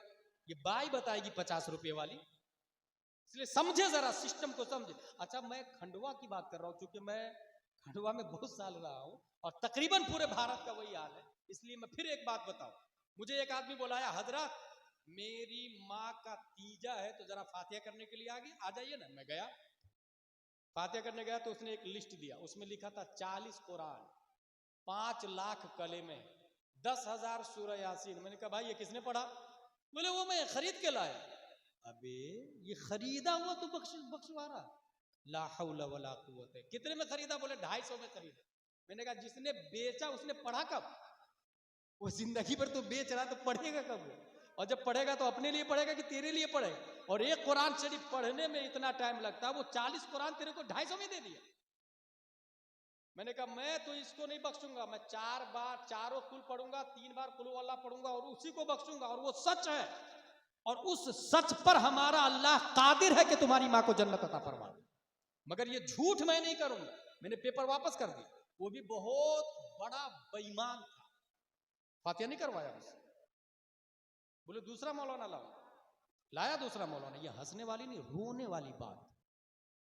जुर्म को जो फरोग दे रहे हैं ना हम लोग, ये रोने वाली बात। दूसरा मौलाना लाया, उसको फातिहा के बदले भी 250 दिया, और वो 250 वाला 40 कुरान भी बख्श दिया उसने। भाई दुनिया को बेवकूफ बना सकते, कोई अल्लाह को बेवकूफ बना सकता क्या? अल्लाह नहीं जानता है कि ये 40 कुरान जो लिखा हुआ है वो सिर्फ लिखा हुआ है, पढ़ा हुआ नहीं है। ये रस्म रिवाज इसी को कहते हैं। इसलिए सही सही पढ़ना ये जरूरी है, और जितने पढ़े उतने ही बख्शे। अच्छा, कुछ लोग एडवांस में भी बख्शवा लेते हैं। 15 पारे पढ़ लिए, 15 पढ़ने वाला हूं, बख्श दीजिए पूरा कुरान। वाह यार, कल जिंदा रहोगे कि नहीं पता है नहीं, और पूरा कुरान बख्शवा दिया। ये बहुत फैक्ट पे तकरीर करने जा रहा हूं, जो हालात है हमारी निगाहों के सामने वो बताने जा रहा हूं। इसलिए कुरान के 5 हुकूक है, तस्दीक, तालीम, तरतीब, और चौथा हुकूक है तामील। लिमा तक़ूलून मा ला तफ़अलून, अमल करना। कुरान शरीफ में जो आया है उसे अमल करना। इल्म चंदा के बेशतर खानी, चू अमल दर तू नीस्त नादानी, न मुहक्किक बुअद न दानिशमंद, के चारपाई बरू किताबे चंद, आतही मगजरा चे इल्मो खबर, के बरू हेजू मस्त या दफ्तर। अगर पूरा कुरान पढ़ते हैं आप, समझते भी हैं आप, पढ़ना समझना दोनों आता है और अमल नहीं करते हैं, तो आप में और गधे में ज्यादा डिफरेंट नहीं है। आतही मगजरा चे इल्मो खबर, के बरू हेजू मस्त या दफ्तर। उस खाली दिमाग को क्या पता कि उसकी पीठ पे किताबें रखी हुई है या लकड़ी का बोझ रखा हुआ। इसलिए चौथा हक है तामील, अमल करना। 5वां हुकूक कुरान का है तबलीग, बल्लिगु अन्नी वलो आया। है लोगों, मेरी तरफ से जो बातें पहुंची वो दूसरों तक पहुंचाओ। ये निज़ाम इस्लाम है, ये कॉन्स्टिट्यूशन ऑफ इस्लाम है, ये कुरान और साहिब कुरान है। कुरान अल्लाह की आखिरी किताब है। ये चैट GPT भी बोल रहा। इसलिए कुरान शरीफ के हुकूक को अदा करें। कुरान के बाद ये बुखारी शरीफ है, पूरी दुनिया में सबसे अफजल व आला किताब बुखारी शरीफ है।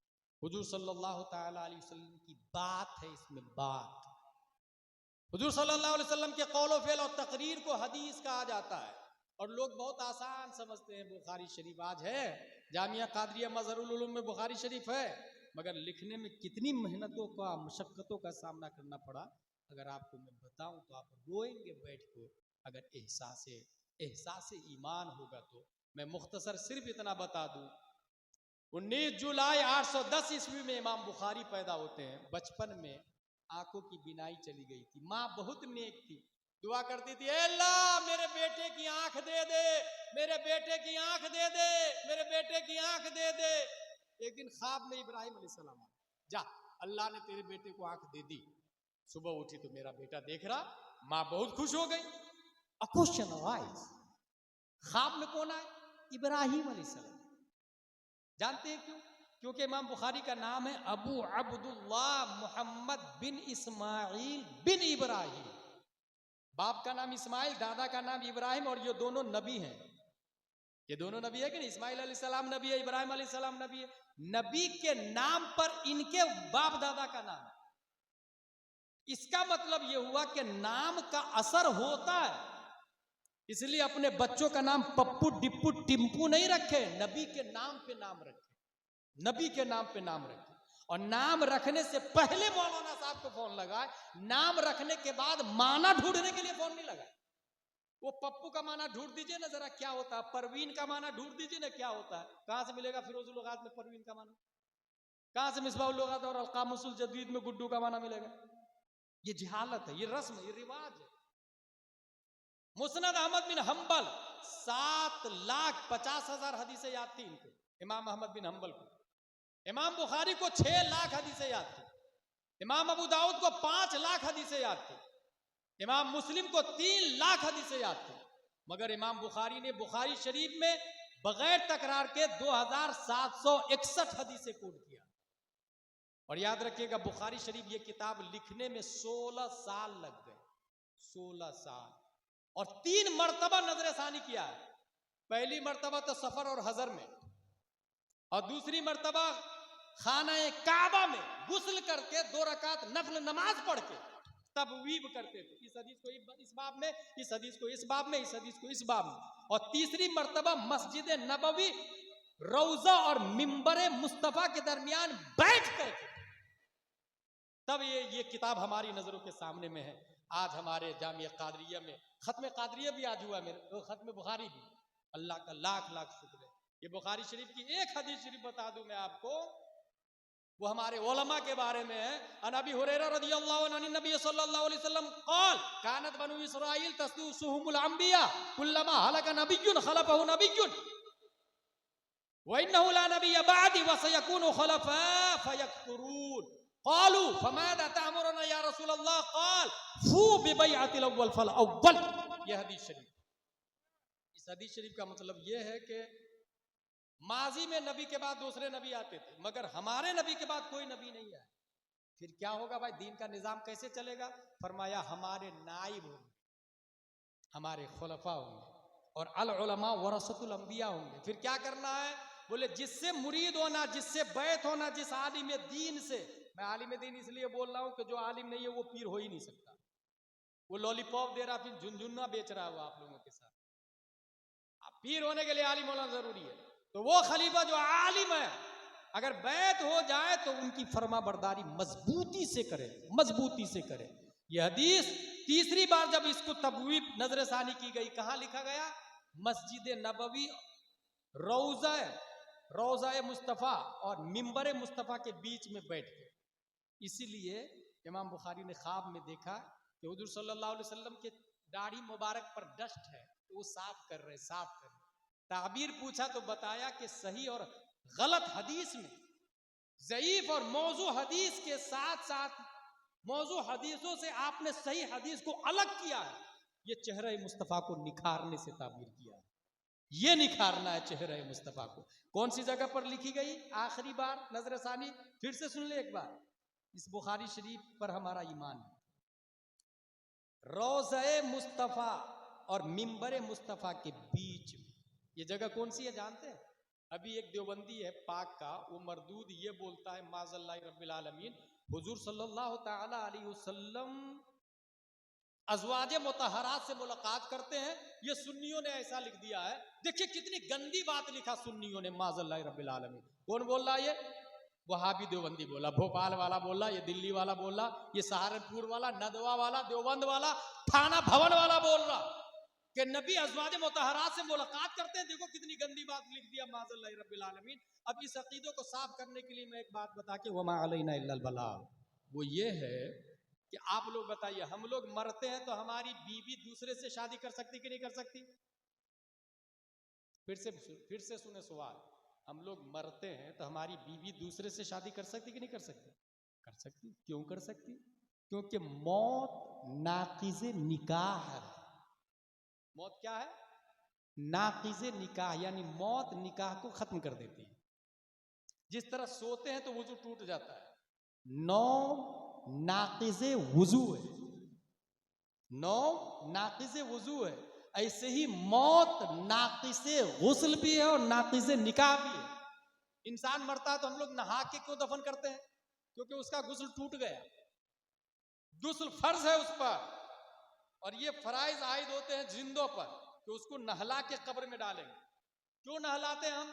क्योंकि गुस्ल टूट गया मरने से। मरने से गुस्ल टूटता है और निकाह भी टूटता है, याद रखिएगा आप लोग, मरने से गुस्ल भी टूट जाता है और निकाह भी टूट जाता है। इसलिए हमारी बीवी दूसरी शादी कर सकती और हमको नहलाया जाएगा।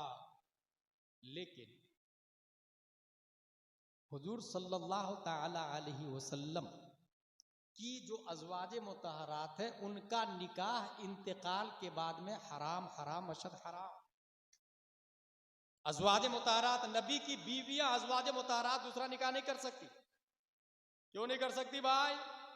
इसलिए नहीं कर सकती कि हम मरते हैं, वो जिंदा है। हम मरते हैं, हमारी मौत नाक़िज़े निकाह है, मगर हमारे नबी हमारी तरह नहीं मरे, इसलिए हमारे नबी का विसाल होना ये नाक़िज़े निकाह नहीं है। निकाह में, जब निकाह में बाकी अज़वाज मुतहरा, तो आप लोग ये बताइए, मरने के बाद जन्नती मर्दों को हूर मिलेगी कि नहीं मिलेगी? तो हूर के साथ में रहना क्या ये गलत बात है? हूर के साथ में रहना गलत बात है क्या? गलत बात बिल्कुल नहीं है। जन्नत में हूर के साथ में रहना ये शान की बात है, ये गौसे आजम की शान है, ये ख्वाजा की शान है, ये सहाबा की शान है, ये अंबिया की शान है, ये औलिया उलमा की शान है। जन्नत में जाना ही ये औलिया की शान और अंबिया की शान है। तो जन्नत में हूर के साथ में रहना ये शान की बात है, ऐब की बात नहीं। जन्नत में, याद रखिएगा। अब मुस्तफा का सेंटेंस सुने, हमारे नबी इरशाद फरमाते हैं, ये बुखारी शरीफ के अंदर आया, बैना मिंबरी व रौजती, बैना मिंबरी व बैना हुजरती व कब्री रौज़तुम मिन रियासिल जन्ना, मा बैना बैती व मिंबरी रौज़तुम मिन रियासिल जन्ना।